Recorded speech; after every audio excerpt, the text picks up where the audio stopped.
in line with the sagittal suture of the skull. We could call that a movement in a sagittal plane.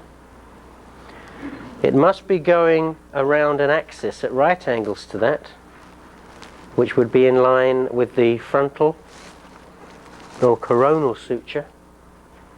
So we talk about movement through a sagittal plane around a coronal axis. Similarly, abduction would be a coronal plane movement around a sagittal axis. And then, of course, horizontal movements around a vertical axis. Now, just reviewing that, because I know from my own point of view, many years ago, this kind of confused me, and people would leap into explanations using these terms, and I still wasn't quite familiar. So, any problems with that? I think that's something you just have to try and learn. I know for people with spatial problems or dimensional problems, these terms throw them off balance. But don't let it throw you off balance. If you're losing what I'm saying, then either during the class or afterwards, ask me to go through it again. Okay, so in space, there are potentially 3 dimensions through which we can move. Only 3. And each of these dimensions is called, when it's performed voluntarily, it's called a freedom of movement.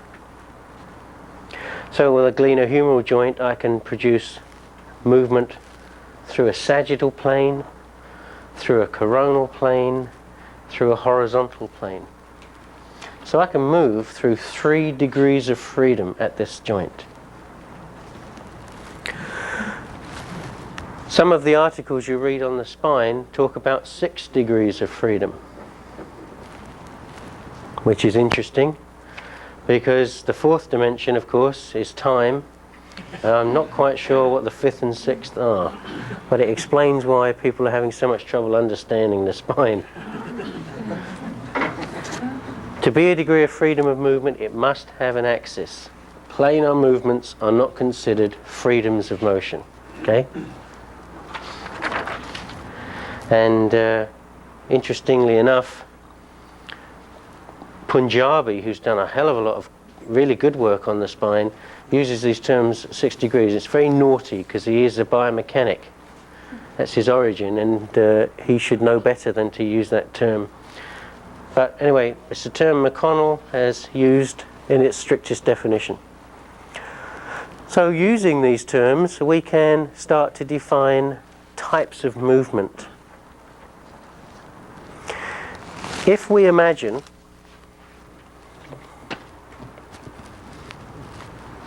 a point, where's my point gone? On the articulating surface of a bone, let's imagine this is the head of the humerus, and as it moves, it inscribes a straight line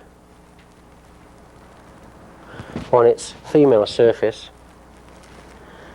Then, if that is a straight line, we call that a pure swing. That's the movement.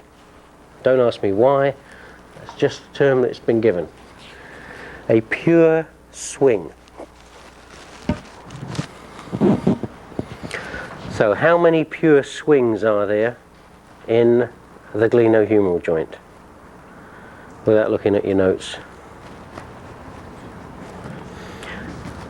How many movements will produce this gliding? 2. What are they? Internal, external rotation, abduction, flexion. Good. Abduction. Abduction and flexion. Okay.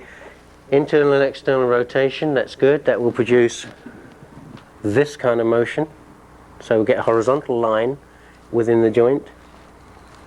What is this movement? Ab and adduction.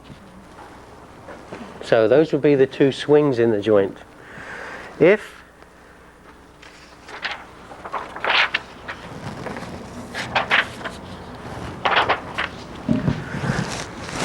we get a movement and this does not move,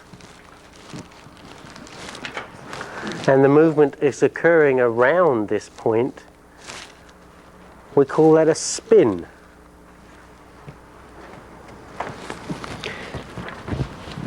And the point, the line through which that is going through that point is called the joint's mechanical axis. Now, you can catch up on all these other definitions. The main thing is to appreciate that these are quite different. This one has no gliding in it.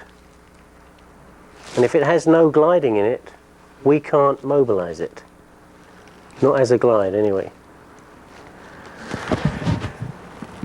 This one has a swing in it, external and internal rotation. So if we lose that, we know that we will assist in regaining it if we can produce the glide. But we can't do it with a spin.